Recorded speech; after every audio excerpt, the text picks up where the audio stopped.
Today on episode number 565 of the School of Podcasting, like a Quad City DJ, I'm telling you to come and ride the train. And then we're going to talk with the fabulous Katie Krimitsos, the queen of Facebook groups.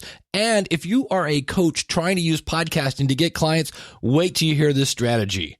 Hit it, ladies. The School of Podcasting with Dave Jackson.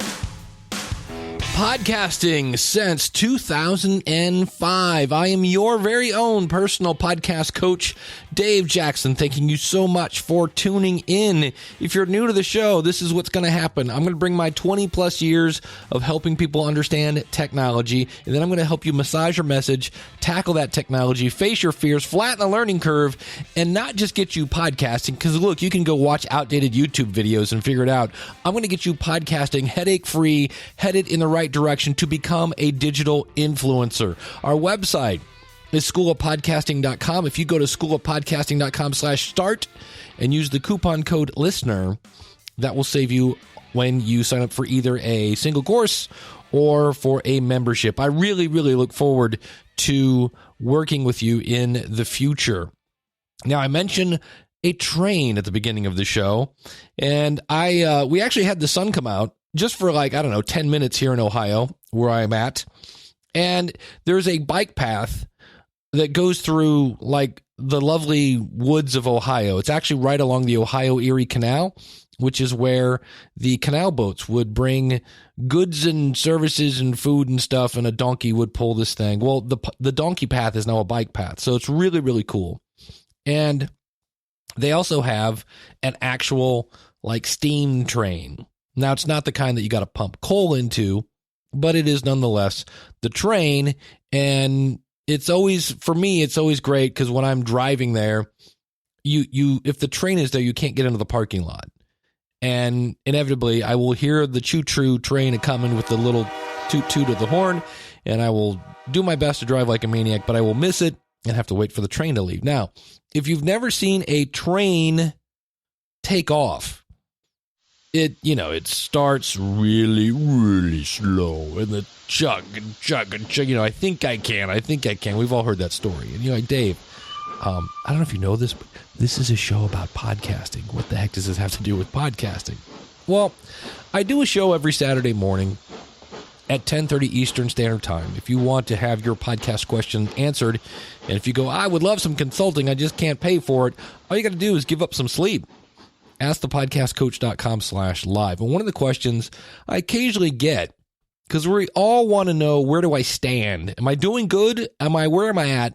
Is how many downloads should I get when I first start out? Well, I've said this. If you're getting less than 10, there is something wrong with your show. Because you should be able to get 10. If you count mom and dad, cousin Sue, Uncle Billy, you should be able to get to 10.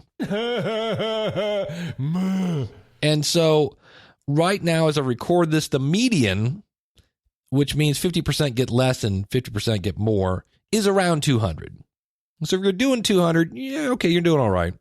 The average is around 2,000 as I record this in May of 2017, give or take. And so when people start out, they want to get right to that 5,000, 10,000 kind of thing. And this is where you got to come and ride the train. You are the engine. And you've got to make sure, if we go back in the day of the steam engines, right, there was some guy in there shoveling coal or wood or whatever it was. So you got to put all this in to get that thing hot so it blows the steam. And then what does it do? That's the engine. But you then have to back the train up to the first little, what is that thing called? It's not a cart. It's a box. It's the train thing. Well, it's that thing. I know you're screaming at your dashboard, but it backs up into the next boxcar. And it actually does what? So it goes to where the boxcar is, and then it connects. Yeah, so you are the engine. You got to back up to where your audience is. You have to back up to the boxcar, and then you connect it. And there's a special connection now so that when that train turns around and starts going forward, that boxcar will follow. But if you've ever seen a train take off, which I have, because I was sitting there waiting for it to move to get out of the way, it's a little slow when it first starts off because it's got all this weight and it hasn't built up any momentum yet. Now, on the other hand, when I see the train a-coming, hear my train a-coming, for all you Jimi Hendrix fans, what does it do? It blows the engine to know I'm coming. Well, that's promotion. So you have to promote your show, but you also have to have value. And the value in the train is the steam, the wood, the coal, whatever they're using now, diesel. That's the stuff that makes the engine go. And you'll hear today how Katie at one point had a baby and was thinking about not coming back to podcasting, and what put power back in her engine, feedback from the audience. And so it's kind of a weird little circle. The more value you put in your show, the better the chance that you'll get feedback. And the more feedback you get, it gives you more energy to put more fuel back into the engine, which then hopefully then delivers value. And you'll hear today how Katie, in 3 years, that's the other thing I want to point out here, Katie has been podcasting for not 3 days, not 3 weeks, not 3 months, 3 years. But what has she been fueling her podcast with? Direct input from her audience. And so when you see people now that are having these huge successes, that train has been building steam for 3 years. Now, think about this. Who wants to step in front of a train that's been gathering momentum for 3 years? It's hard. It's hard to stop. My dad was a long-distance truck driver, and he would have tons, literally tons, of weight on the back of his truck. And one time when he was in Mississippi, he blew a tire and went off the road and was knocking over these big, huge trees like they were toothpicks. And he actually thought he was going to die. I'll make this a very short thing, but it's a cool little story.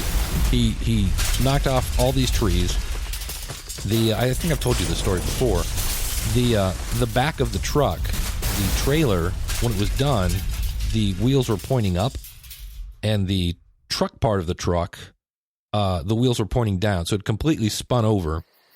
And he's now in the middle of a forest, in the middle of who knows where, Mississippi, and it's completely pitch black because now he's, miles, well, not miles, but he's off the expressway. He gets out, doesn't know if he's on solid land because it's Mississippi, could have been a swamp. He gets out, he's got broken ribs, he's all cut up and things like that, as you might imagine. Really, really lucky to be alive at this point. Steps out of the truck, and he's on solid land, and literally all the stuff is, because the truck's, half upside down, and a flashlight fell out of his truck, landed on the ground, and came on. And people ask me why I believe in an invisible sky buddy. Oh, we're not done yet. He walked to the road through the path that his truck just made, and it just so happened that another trucker was coming and picked him up. So it's hard to stop things that have a lot of momentum. They will just roll over trees like there's nobody's business. So it takes a while to get that momentum, though. Think of a train starting up. And that's why you've got to bring your passion to start. But think about the other thing about a train. Trains have a clear path of where they're going. And this is where the analogy breaks down. A train has to follow the tracks to get to their point, but they do have a clear destination of where they're going.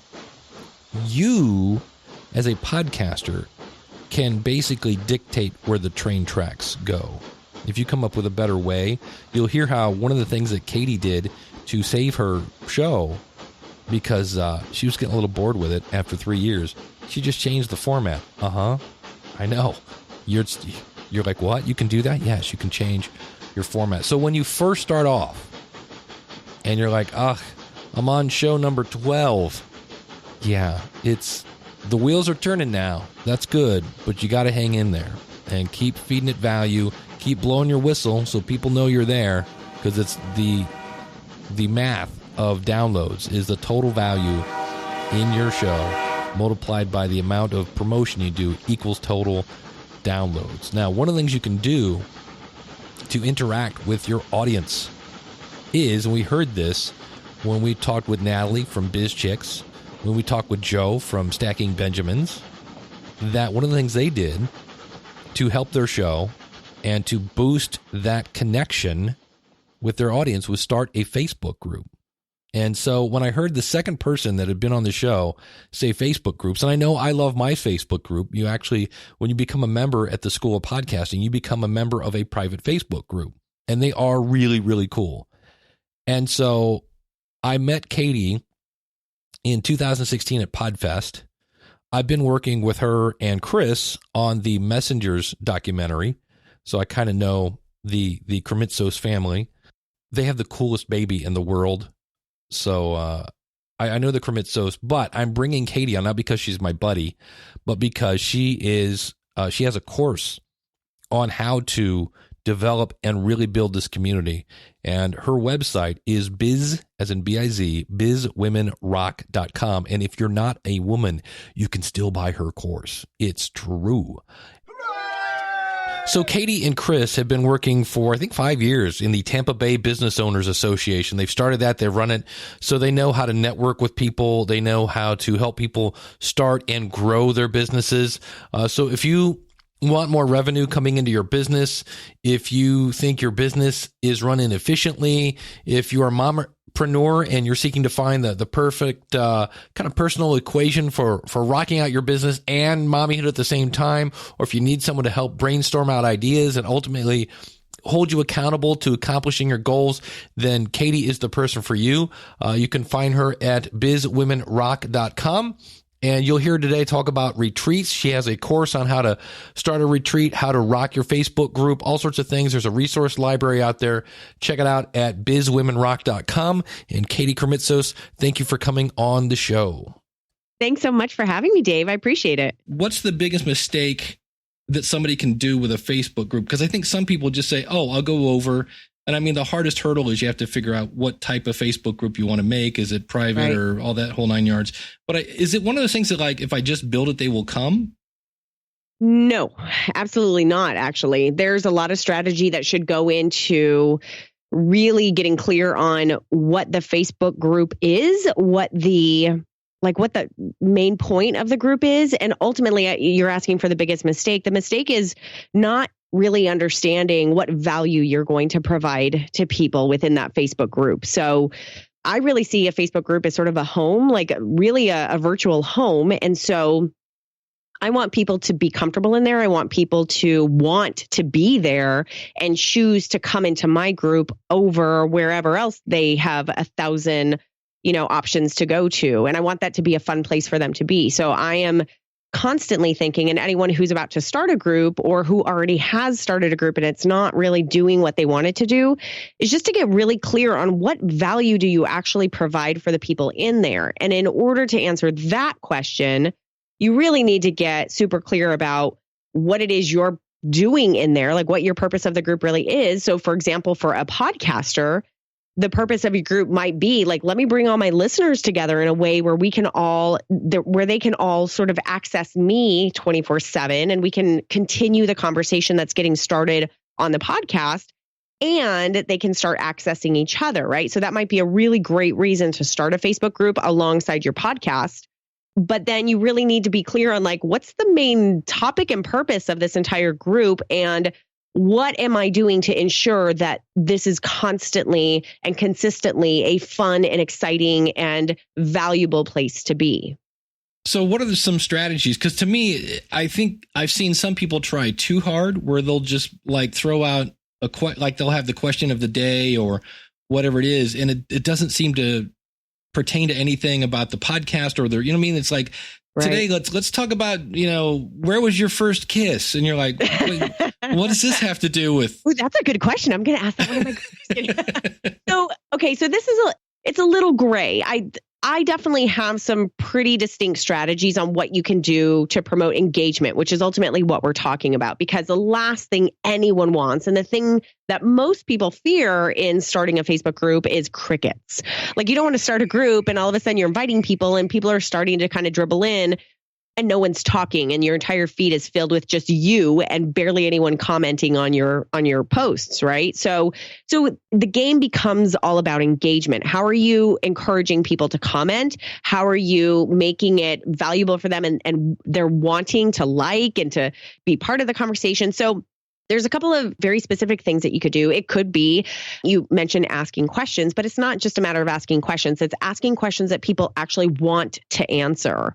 So the easiest thing for all of us to talk about is ourselves. And so if you can sort of reverse engineer the questions that you know that your community would really like to answer, and simultaneously it could either be fun or it's directly related to whatever niche or topic that you're talking about. For example, you're talking about podcasting. And so you can definitely ask a lot of podcasting related questions within your group. However, one of the really cool things about a Facebook group is that it really is a multidimensional tool to build community and build relationships with, which means that it's more about the holistic person. So that's why people are probably asking about, when was your first kiss?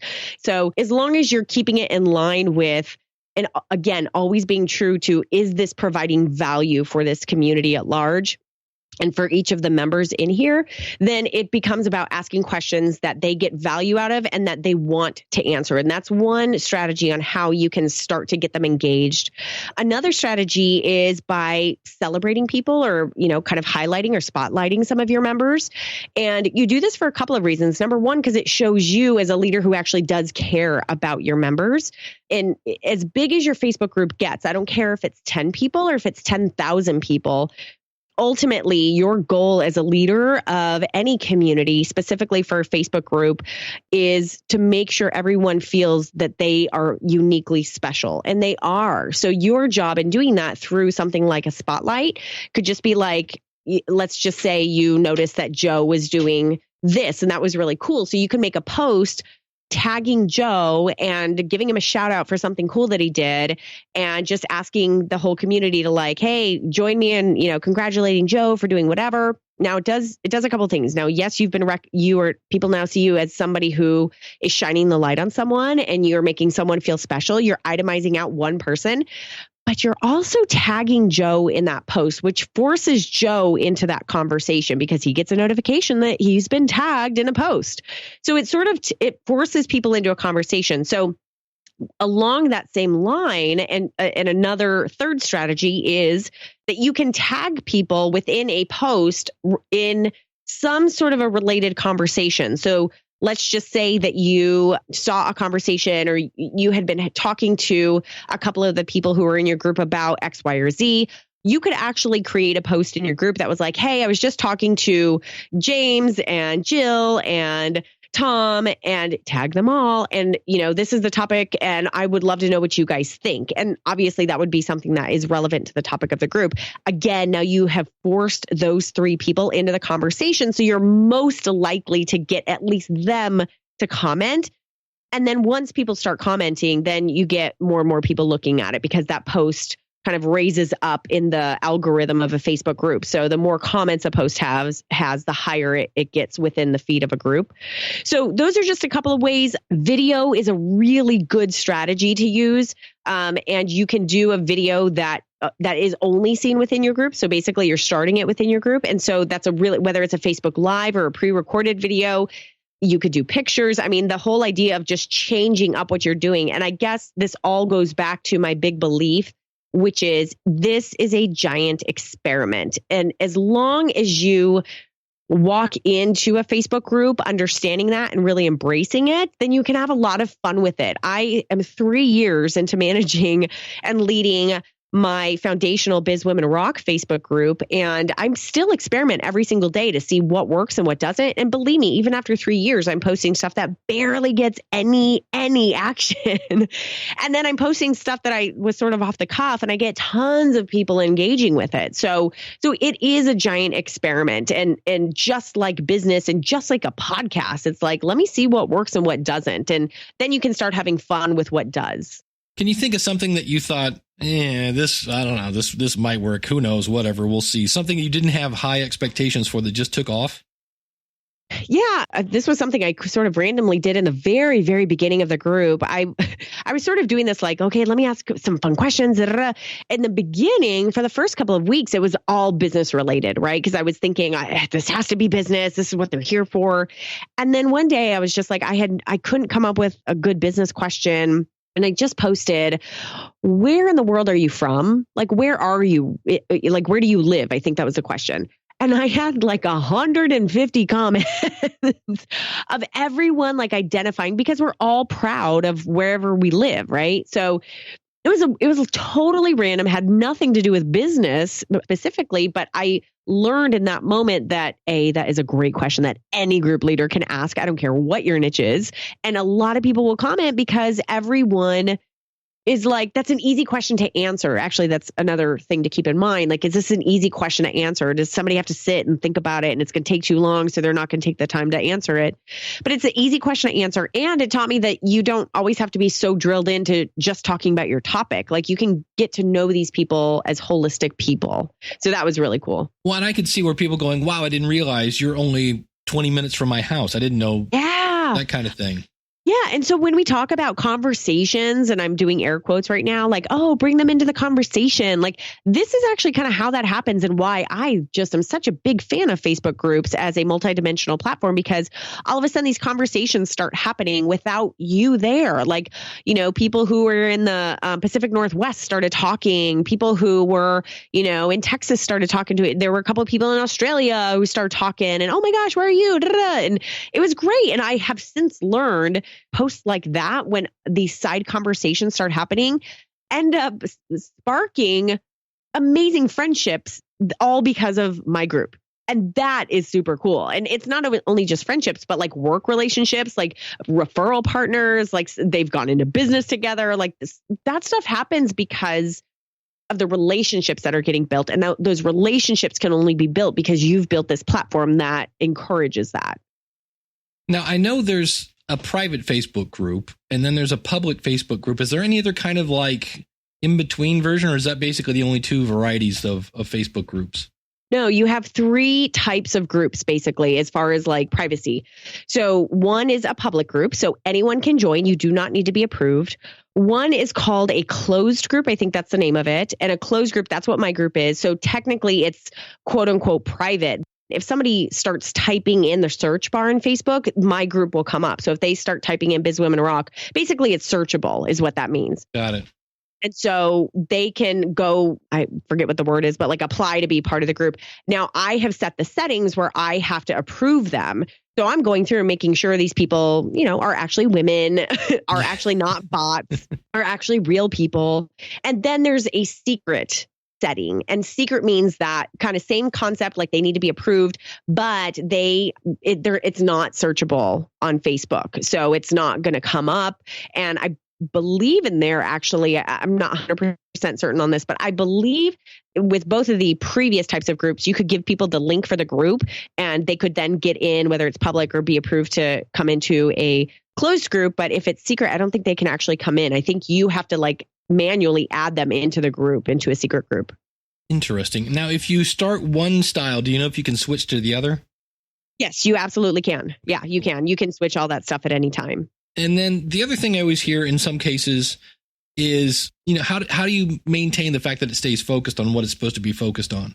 Right. Great question. And so I call this like establishing group culture, which I think is really important. And there's a couple of different ways that you can establish it and a couple of different ways that you can make sure that it's getting respected and continuing along the lines of the kind of culture that you want. So, for example, the group culture of Biz Women Rock is one of, well, number one, it's a closed group. And so I know that the conversations that happen in there are private. So it's kind of a safe space. It's just women. So that sort of adds to a certain type of conversation that we can have. The other thing is that I have made it very clear that I don't want this group to be spammed all the time, meaning it's so easy in just about every other business group specifically, and I'm sure this happens in a ton of other groups too, that like everyone's just kind of like throwing their stuff up on the board, like, hey, buy my stuff here and go listen to my show here and da da da da. And that's not a bad thing. Like, I'm not anti those posts, but I choose to manage them in a more productive way because I don't want everyone's feed to be blasted with that. Again, I want this to be a place where people want to show up. So a couple things that I do is I have my guidelines up in the banner of my Facebook group graphic. And the guidelines are things like, hey, this is what this community is about. This is how you use it. You know, if you have questions or struggles you're going through, or you need feedback on something, go ahead and post. We have one day out of the week. It used to be called Promote Your Biz Thursday. I think I'm toying with the phrase of brag on your biz Thursday. Basically, the idea is that one day out of the week, I create a post, and within that post, within the comments of that post, everyone can like put whatever stuff they've got going on. If they have a promo, if they have an event going on, they could just talk about their business and, hey, come and buy my product. And that's the one place to do it. Now, the reason that is so powerful is because it becomes kind of a marketplace. It becomes a one-stop shop where somebody can go and say, hey, dude, I love this group. I love this community over here, and I need a web designer. Who does web design? So that anyone can go look up a Promote Your Biz Thursday post and start scanning to see who does web design. It ends up being a really great value. It's really important to establish those guidelines, but to continue backing it up and to continue enforcing it, a couple things. Number one, I do delete posts that are spammy. Sometimes I delete posts and remove the user. Sometimes I let them know. Sometimes I don't. If there's somebody who's like doing it every single day and they just got in a few days ago, like I will just remove them. There's whatever. Like they obviously have not listened or read that. I do have a pinned video that I have that sort of explains what the group's all about and what this Promote Your Biz Thursday is all about and how to use the group. And then I show up a lot in the group. So I think that that's really important. I know we're sort of in this age of like, you got to delegate and, you know, you got to like have people help you. But when it comes to being a leader of a community, you really have to show up. And so I'm there a lot. So people see me, and I, just by nature of who I am and what I'm doing and the kind of information I'm giving, the support I'm sharing, the resources I'm giving, you know, they see me as that type of a leader. And so they know that I'm there. So they're not going to be like going outside the boundaries, if you will. Do you know what I mean? Sure. Yeah. So, yep. Well, I know where you are now. We're going to talk about some things that you've now expanded off your Facebook group, but I want to go back 3 years ago when you started. What were your expectations when you started the podcast, and what were your goals? Oh, I don't think I had any expectations, and I don't think I had any goals. Looking back now, really the reason I started the podcast was because at that point, it was 2014, I was 5 years into running a live and in-person entrepreneurs community that we have locally here with my husband and I, and it's called the Tampa Bay Business Owners. It's much like a chamber, but just for entrepreneurs. So I had that experience, and just, I knew that I kind of wanted to do my thing. Like, that is a company that he had founded. And even though he and I both ran it for all those years, I knew that I was always really passionate about business women, about the entrepreneurial journey from the women's point of view. And so the only goal that I had when I launched the podcast was that I wanted to be the home for women entrepreneurs to tell their stories and to connect with other female entrepreneurs. Because at the time, the only other show that existed like that was Jessica Kupferman's, that she no longer does, but that was it. And I love Jessica. I loved that she was doing that show, but I was like, there needs to be more here. And then the funny thing is that in the pre-chat, you and I had mentioned Natalie with Biz Chicks, and she and I literally launched like a week after each other. And now you look at in iTunes, and there's so much for business women. And I love that. I personally think that's amazing. So my only goal with the podcast was just to be the home.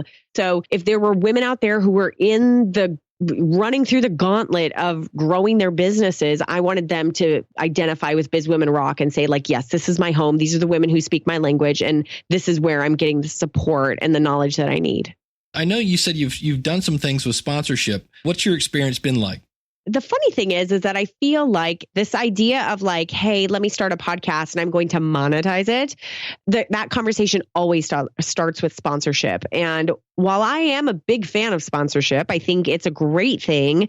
I don't think it works for everyone. And I absolutely don't think that it's the only way to earn revenue through your podcast and because of your podcast.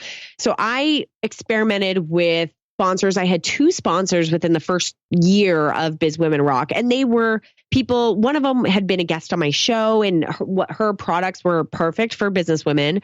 And then another was a friend who I knew and his product was perfect for business women. And so I brought them both on and it was great. I think we had like a 3-month contract and we did I super over delivered on the promos that we did for them and all that sort of stuff. And at the end of it, 2 things happened. I felt really uncomfortable because I had not set up hey, this is kind of a branding thing and this doesn't necessarily work as to how many people from this show are clicking on this site and opting in this here and buying this product. And now I can see that direct line of revenue. Right. Podcasting advertising doesn't really work that way. It's much more of a branding play, in my opinion, of constantly showing up, building a relationship with the listeners as the representative of that particular brand that's getting advertised. So I just didn't really know. So I don't think I had set it up appropriately. So both of those companies at the end of that were really looking for that type of a model, how many people came to the site, how many people opted in. And so it was incredibly uncomfortable for me.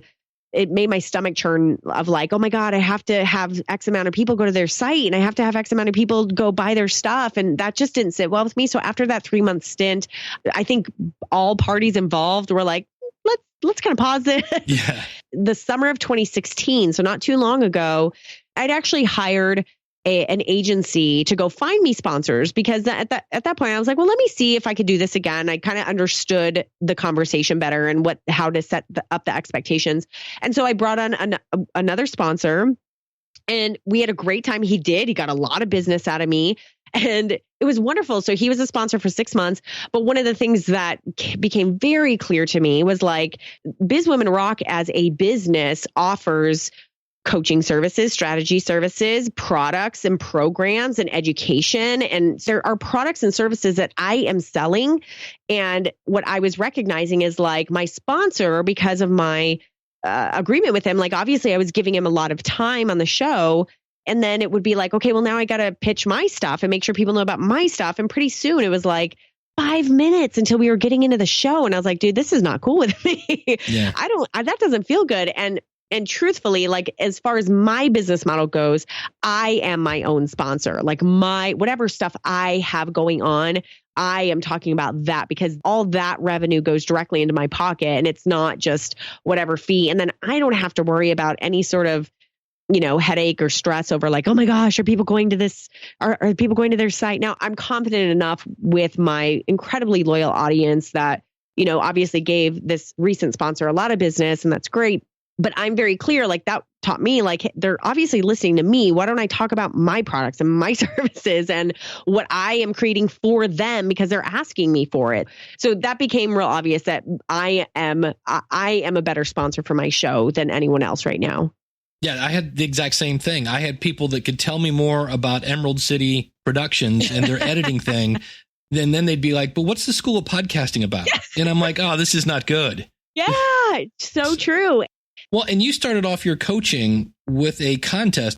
Talk a little bit about that. I thought this was pretty creative. And I love the way that you started it going in one direction and then went, oh, wait a minute, while we're here, let me see if I can do this. Yeah. And right off the bat, I'm going to say that I can't take credit on this idea. I got it from a friend of mine and I just rolled with it. So feel free as you're listening, take this idea. You don't even need to give me credit. Just go with it and make it yours. So last summer, summer of 2016, I finally realized after running away from this idea of being a coach and a business strategist for 2.5 years at that point, I was I'm actually really good at that. And people keep asking me to do that. So maybe I should actually offer that, right? So I was well, how do I do that? How do I just kind of launch an entire coaching and strategy business? So the idea I got and what I did is I started a contest and I ran a contest for 2 weeks that would allow people to win a 90-minute strategy session with me, which was incredibly valuable. And I just said, well, here's the value of it. And all you have to do is fill out this really quick form. And then on this particular day, I will be announcing the winners and you can win, right? So for 2 weeks, I ran that and I would constantly talk about it. I talked about it on the podcast. I, shared it in the group. I talked about it on my Facebook page. I would send emails out about it. And so over the course of those 2 weeks, I think I ended up getting 37 people who opted in and wanted to win that contest. And so I knew at the end of that contest on that day that I was going to choose winner. We happened to be in Greece. And so something creative that I did is I did a pre-recorded video because Facebook Live was not possible from little town in Greece. So I did a pre-recorded video that Chris did of me, and I was holding my daughter who's just shy of a year old. And I had written down everyone's name who had entered the contest, like old school style, like on a piece of paper, kind of tore it off so they each had their own piece of paper, put it in a bucket. And I did this video where I was talking to them saying, thank you so much for applying to win this. And my daughter is going to pick the winner. And so I had her reach in the bucket. She picked out a winner. I showed the name on the video. And then I posted that video in the group and on the page. And I tagged I tagged the winner, and then I tagged everyone who had applied, right? Just thanking them. And so tons of comments there. Then what I did is I personally emailed the winner and said, hey, congratulations. Here's the link to schedule that 90-minute call with me. And then every single person, all those other 36 people, I personally emailed. This was not a mass email. I personally emailed them and said, hey, listen, Dave, I just really want to say thank you so much for taking the time to apply to win this. While you didn't win the 90-minute strategy session, as a thank you, I'd like to give you a free 25-minute session with me. It can be used for whatever you want, no strings attached. Here's the link to schedule that with me. And I think it might have been 25. I don't remember. I think I ended up getting 14 people who registered that 25-minute session. And I think 3 of those people ended up converting into paying clients of mine. The one woman who won the strategy session ended up converting into a client of mine. And then just by nature of me doing that entire contest, my entire community actually saw like, oh, Katie's open for business, right? Like she does strategy sessions. So I actually had 2 women completely bypass that entire contest and just come to me directly and say, I want to work with you. How much do you want? So I went from having this idea of like, yes, I want to have a coaching business and be a strategist to I now had, I think, 5 or 6 clients at that point. And out of those 6, 5 of them are still with me. Wow. It was incredible. It was really, really powerful for my business. Big boost. Nice. And then so you grow your Facebook group during this time, and obviously that's leading to coaching. What is your elite group? Yeah. So the Biz Women Rock Elite was something I had thought about doing when I started the podcast and when I started the Facebook group, and I saw that people actually wanted to commune in this way. And I just kept thinking like, and I think Chris, my husband, was constantly like, hey, like you should have a paid membership. Like people will pay for this stuff. And I was just terrified for 3 years. And so finally, I really just kind of had to face the fact, because I was thinking like, well, why would people want to pay for a community? What can I have in there that's going to make it so unique and different? And what is this and all that sort of stuff? So once I pretty much got past that fear of like, no one's going to sign up, I decided to finally launch this elite community. And the elite community is really for the action takers of all action takers. These are for, now the Biz Women Rock community at large lives globally. And the elite community are those women who are like, I ain't taking no for an answer. Like my business is growing. I'm super passionate about doing this. I'm living a purpose-driven life. And this business is an incredible vehicle for me to make some waves in this world, whether it's in my life or in all the lives of those that I serve. Like they're serious business women, right? And so this was my way to now say, hey, we're going to open up this special community. It's going to have all this really great stuff in it. But this is really where I was bringing and am bringing my unique skill set of being an offline community builder, like an in-person community builder, to the online setting, because I talk all day about the community really supporting each other, but the elite is really where that stuff gets seen in action in so many different ways. But I have engineered it to do that. So what that means is it's, most paid membership communities are the leader of the community giving information and everyone learns from that leader. And that's great. And they can all converse with each other because they're sort of in the same boat. And while that stuff absolutely happens within the elite community, I also engineer things so that they can learn from each other and we're all really rising together. So what that means is, in addition to the regular masterclass type of expert, education series that I have in there, I also do case studies. And so members, I will know like, well, that member over there is really good at creating processes and delegating to a team member. And that's not what she sells. That's not her business, but she happens to be really good at that. And so I'll do an entire case study with that member so she can share how she does some of these things in her business. I had another member who just shared a case study on how she's been doing Facebook ads and how they've been rocking for her business. That's not her business. She doesn't sell Facebook ads. She's a fitness instructor, but she totally like opened the curtains to how she's doing her Facebook ads. So there are things like that where members can really learn from each other. And like, again, we're like tapping into the common brilliance that each of these business women have. And we really raise each other up. So the value becomes amongst the other members. And in addition to everything that I am, educationally wise bringing to the table. So I have used and leveraged the general Biz Women Rock Facebook group and the podcast and the email list and the Facebook page, all these places where my community lives and gathers.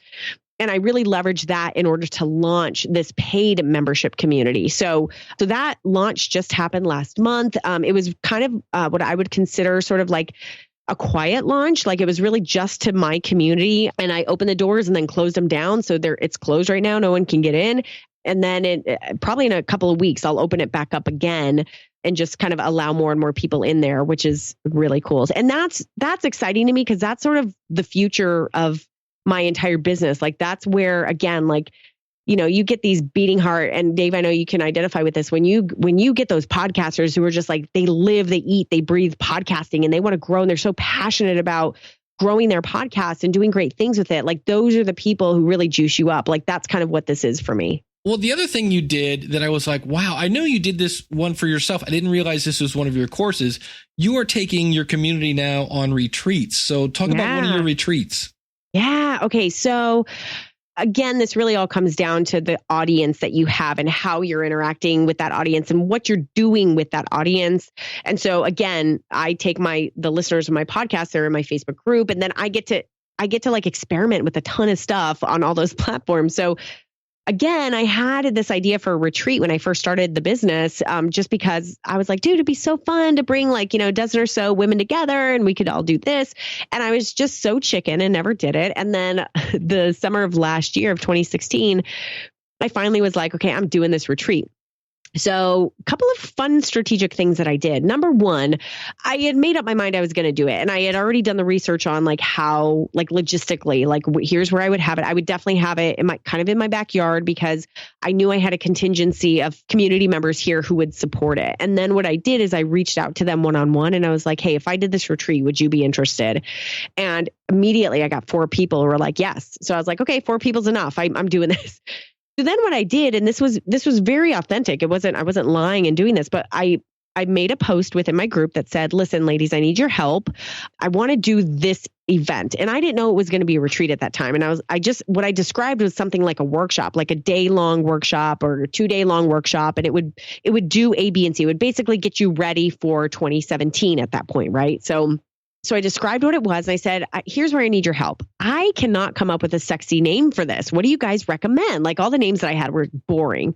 So I had so many, I must have had like 40 or 50 comments of all these women giving me great recommendations for what I should call this. And one of those was the Biz Women Rock Retreat. And I was like, oh, wait a minute.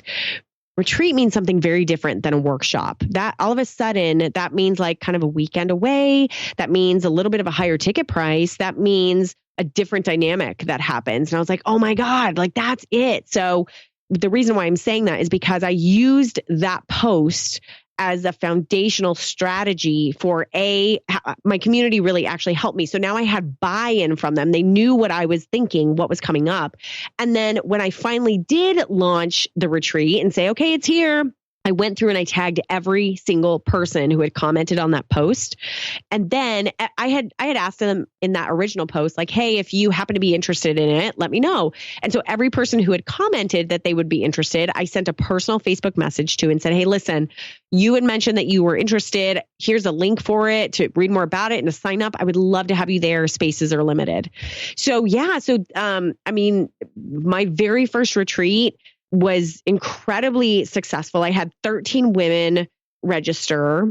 I think 9 of them were VIPs, which meant that they paid a higher amount in order to have a room, because I ended up getting a vacation rental by owner home, like kind of like a big beach house, basically. So I could sell beds. So, if you were VIP, you basically got room and board. And so there were 9 of the women who opted into that. So they got an entire VIP experience. And then there were 4 women who pretty much like just showed up for the day and the education, and they got immense value out of it. So it was incredibly wonderful. And then I ended up having a sponsor. And you would think, like, anyone's like, dude, there's only 13 people there. How in the world would you get a sponsor? But all I did is I kept thinking, like, who are the women in the room and what do they need? And then I happened to meet with one of the Biz Women Rock community members who has a concierge, like a personal, like a high-end personal service business, right? And I was like, okay, every lady in the room is an ideal client for you. Would you be interested in sponsoring? And here's what that would look like. And she immediately said yes, which told me I didn't ask enough, but she immediately said yes.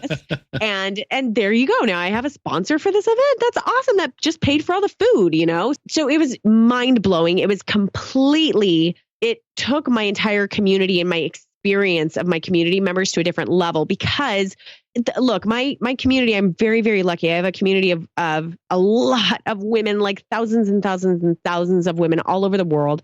And even though those were only 13 of them, the 13 women who were like the loyalists, like the most loyal of the most loyal, they were there. I had one of my women fly in from Australia to be at this retreat. Wow. But if you weren't there, we were like sending pictures out all on the Facebook group. And so if you weren't there and you were a Biz Women Rock member, you wanted to be there. So, and then you felt like you were kind of part of the experience. So I'm a big believer in making sure that things happen in the real world, like in the live space. And that stuff ends up gluing your entire community together. So yeah, it was amazing. And there will absolutely be a retreat in 2017, and I will continue to expand on those live events.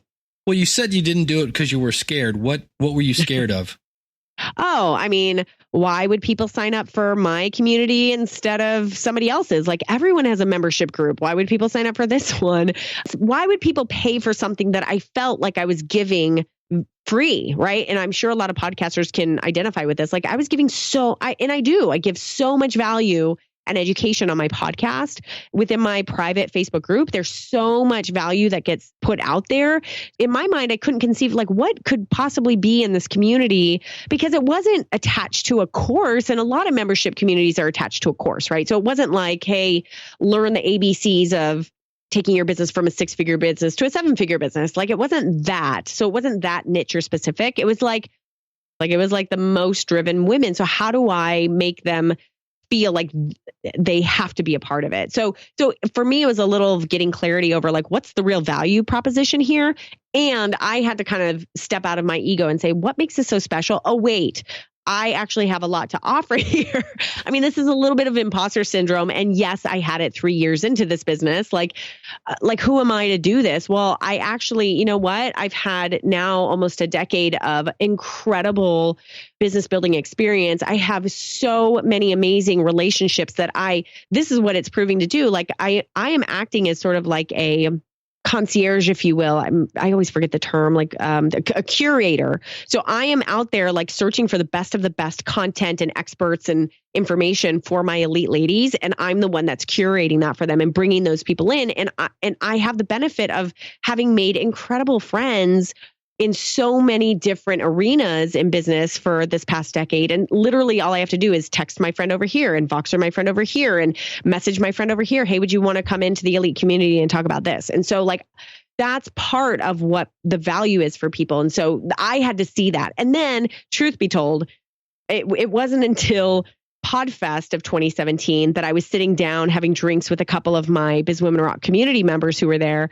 And I was starting to verbalize what this thing was. And immediately before I ended, all 4 of them were like, I'm your first member. I'm your second member. I'm your third member. I'm your fourth member. I was like, okay, got it. I got it.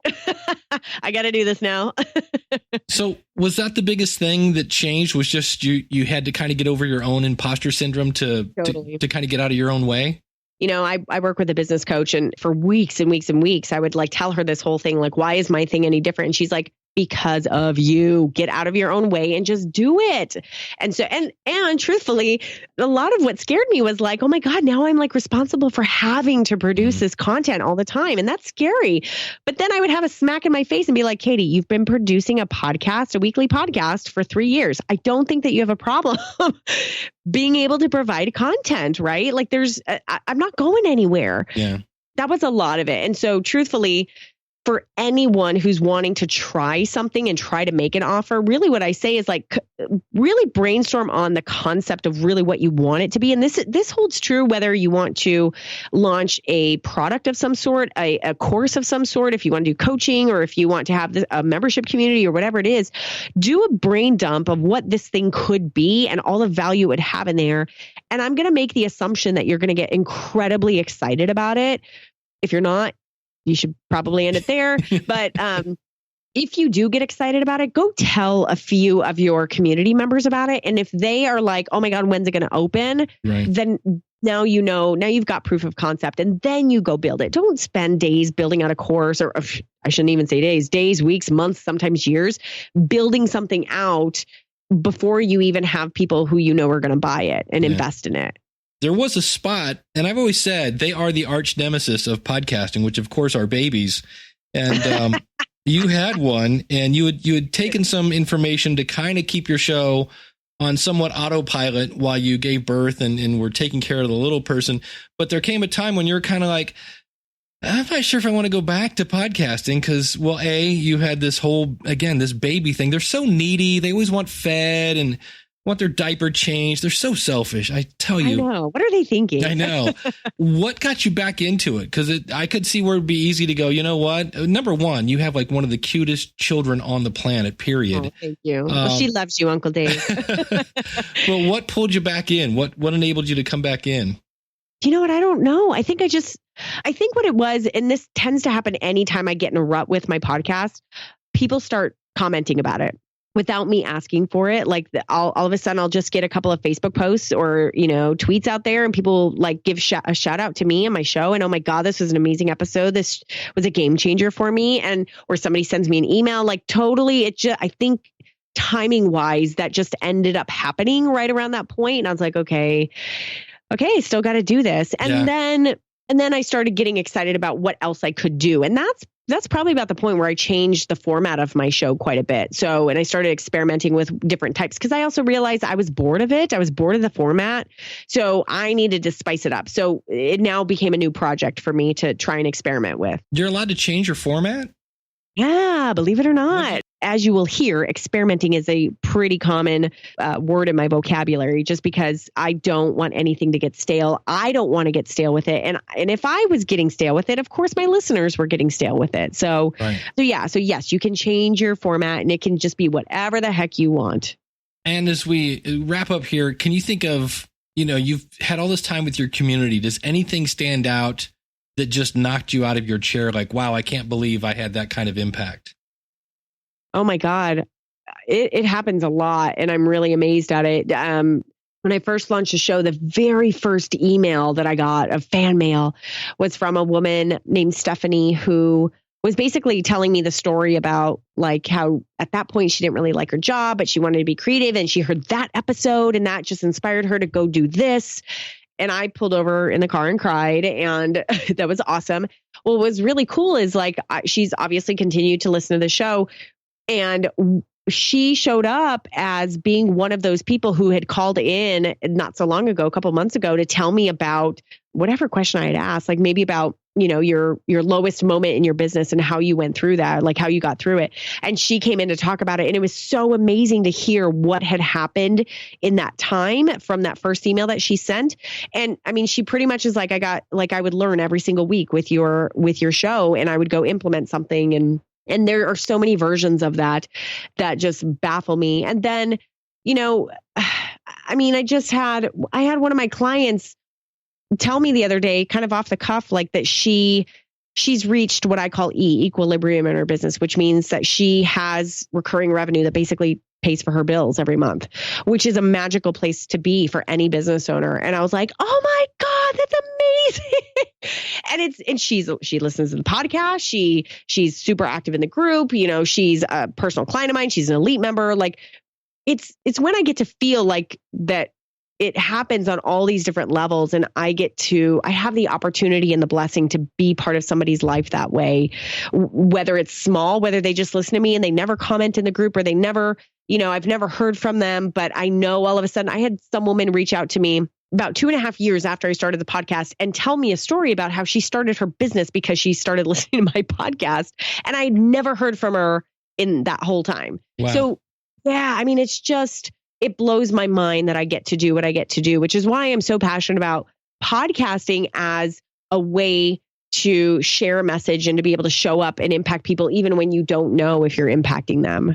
Well, if you want to rock your Facebook group, if you want to rock your own retreat, or if you want to work with Katie, go check out her website at bizwomenrock.com. She's got a course on Facebook group. She's got a course on rocking your retreat, as well as if you just want to do a little one-on-one consulting. Again, her website is bizwomenrock.com. Katie Krimitsos, thanks for coming on the show. Dave, thank you so much. I love your show, and I'm so honored to have been here. Awesome to have her on the show.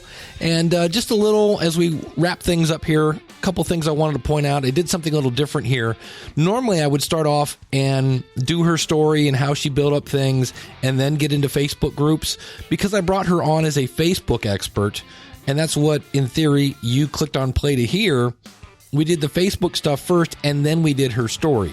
And just peeling back the curtain to let you know what I was thinking here. But some great things here. And building a Facebook group is a lot like building your podcast. You want to make your audience feel special. You want to bring people into the conversation. It's a giant experiment. I love the fact that she said that. I always say your podcast is a recipe, not a statue. And just the fact that one thing led to another in that Facebook group. And does this mean you have to have a Facebook group? No. But it is a way I've now heard where people are getting intimate details on what their audience wants to hear, which then feeds the podcast, which then feeds the community, which then feeds the Facebook group, which gives you more feedback. So it's kind of a thing that can help your podcast snowball if this is something you're looking to do. And again, you can find her website, bizwomenrock.com, if you're looking for tips on starting a Facebook group. I want to thank everyone who's been sending in their feedback for episode number 568. If you missed it last week, here's what I'm looking for. This is every month I do the last week of the month has a basically an audience where we use your input on the episode. And this week's question is, or this month's question is, A, do you have a podcast? If you answer yes, are you still doing it? Great. Then why are you doing it? And if you want to send this in via audio, that'd be great. Some people are sending in via email. That's great. I prefer audio, but I will take, if you don't have a microphone lying around. If you did start a podcast, but you've stopped it, I would love to know why. And there's no judging here. We just want to know why. Maybe you had a baby. Who knows? Lastly, if you don't have a podcast, why not? And I would love to hear that answer. And we're going to be playing those on episode number 568. Also have another bonus. It's another bonus poll. And this one is, I'm thinking of revamping something that I have, which is basically a banner advertisement exchange, where basically you would put up your show artwork, and then you upload it, and you could say, look, put this in the music category.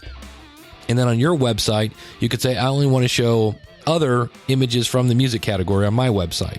And when you show somebody's artwork on your website, somebody shows your artwork on another website. Hence the banner exchange.